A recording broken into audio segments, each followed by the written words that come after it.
Season 50 War 10, and we matched up against aTtAcKeR, and if you told Grass 1 year ago that he'd be playing an alliance war against the number 2 alliance in the world, specifically one that was aTtAcKeR, I wouldn't believe you, but here we are.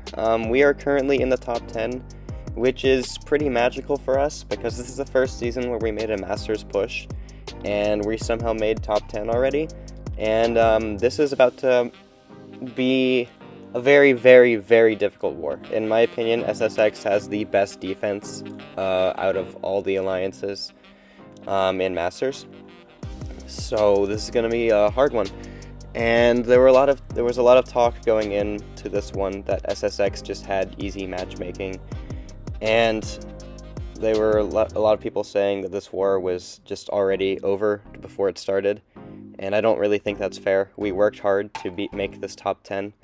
And I intend to prove that we do belong here with this war. So, I have 6 fights today, 3 of them are minis. I did split a path in Section 2, but we're going to start today against Node 1 Thing. I believe I took this fight last war or the war before that, but I've taken Thing on personal space regen a lot, both on this node and Node 37, and if you get the science of the fight down, which I have, it's really, really easy.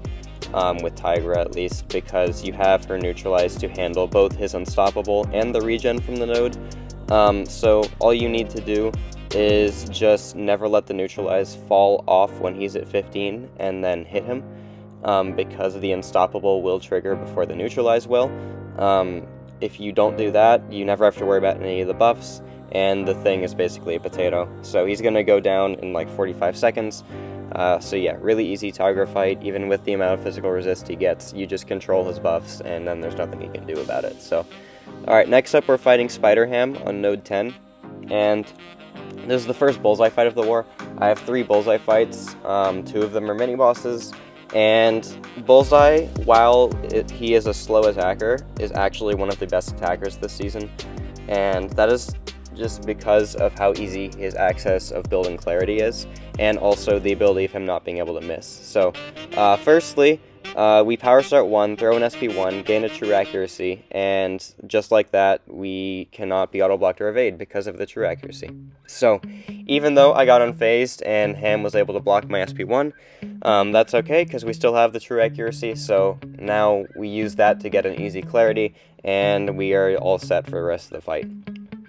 Again, this is going to be a slow fight, especially since I decided to throw only SP1s in this fight, which you could make an argument that I could have gone for SP2s. I just felt like keeping Ham's nonsense down on the off chance that I was not able to control clarity gain, and just spam my true accuracy.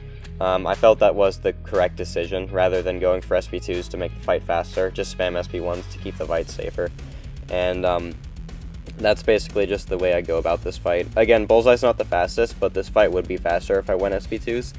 And also, I kind of wasted a power back boost because of that, because power backs do not trigger on SP1s. But my game plan originally was going to be 1 SP1 and then do SP2s. And then once I saw he had unfazed, I kind of just changed my mind, which I don't think it would have mattered too much. I could have done either playstyle, but I feel like it was safer to spam SP1s. And since this is the biggest war of the season, I am going to play as safe as possible. So, next up we're fighting Serpent on Node 22, I believe.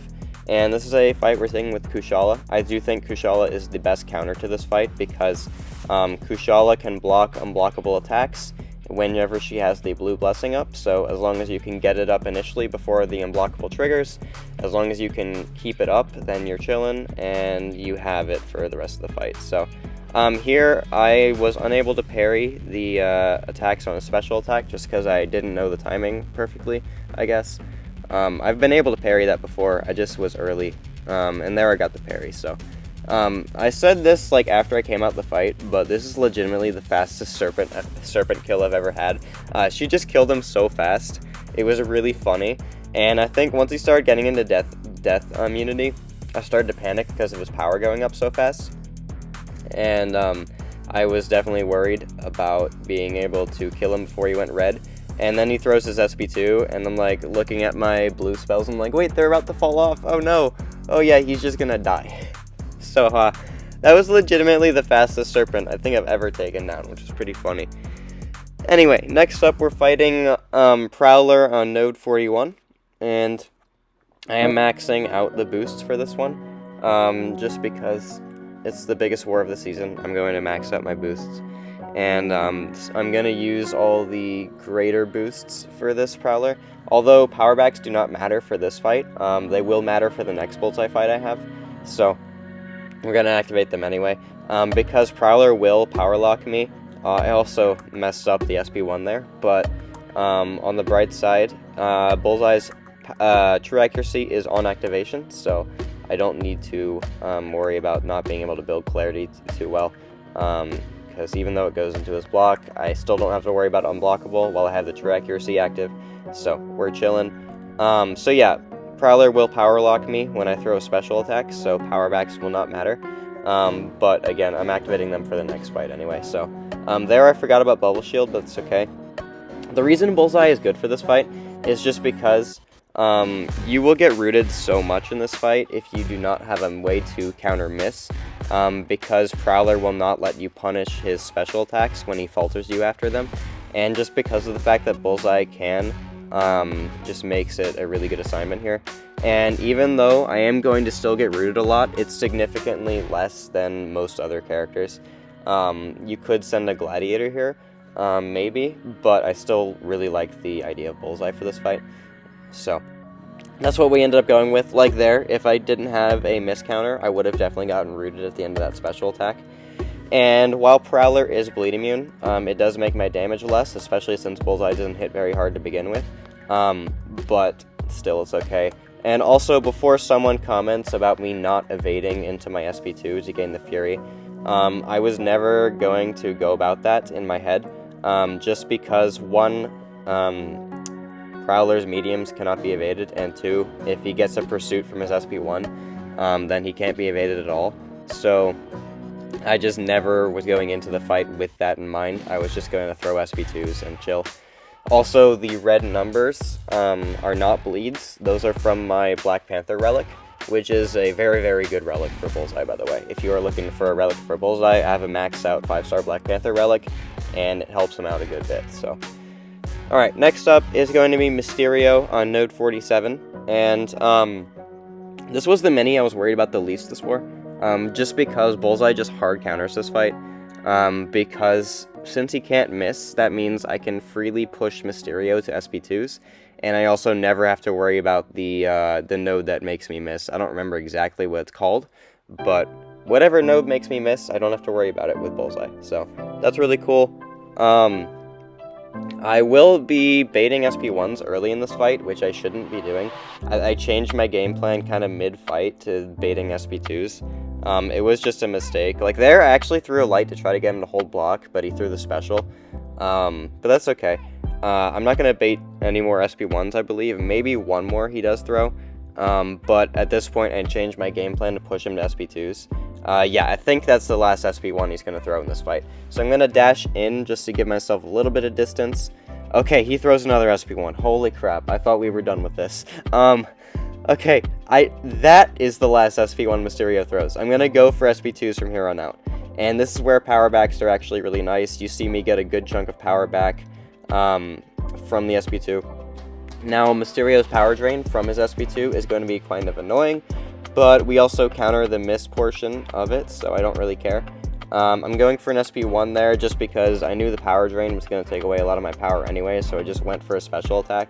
And Mysterio is definitely going down. We're going to bait another SP2 and just use some more combos. bUlLsEye's attacks don't hit too weak. They don't hit really hard either, but the bleeds are really nice, especially when we have the bleed vulnerability from the SP2 earlier. And I'm just going to block the end of Mysterio's SP2 there, and then this Mysterio is going to go down just like that. So really, really solid fight there.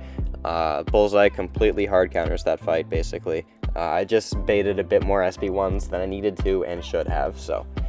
Alright, last fight of the war, a fight I have actually done twice, maybe 3 times this season, but still is always nerve-wracking because it's a freaking rank 3 Onslaught. So, game plan going into this is the exact same as before. We want to throw 3 heavy attacks, go for an SP2, and then ideally we'll have enough power back to throw a second SP2. That is the best case scenario. Usually it's never going to go that way, just because Onslaught's AI will do that, and 5-hit combo to my block. So I finally get my first heavy off. It gives me 2 Neuro Shocks, which is awesome. But that's okay. I need him to throw another 5-hit combo, or not. I need him to not throw another 5-hit combo to my block.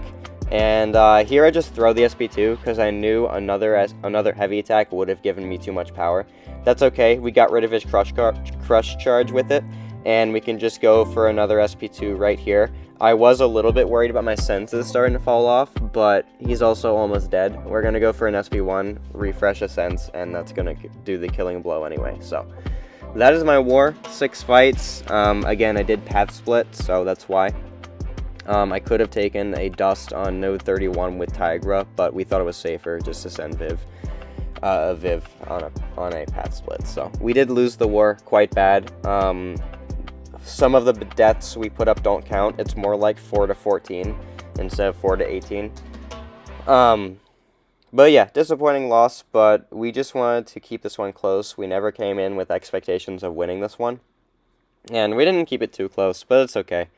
We're still 7-3 this season, and I'm really proud of us for putting up a decent fight. So, yeah, SSX, they only gave 4 deaths, which is pretty impressive, and my battle group performed pretty well too, so I'm happy. So only 2 wars left this season. We do need to win both of them to lock top 10, but I believe we only need to win 1 if we want to lock top 20. So, anyway, thank you guys so much for watching. I hope you enjoyed the video, and I'll see you in the next one.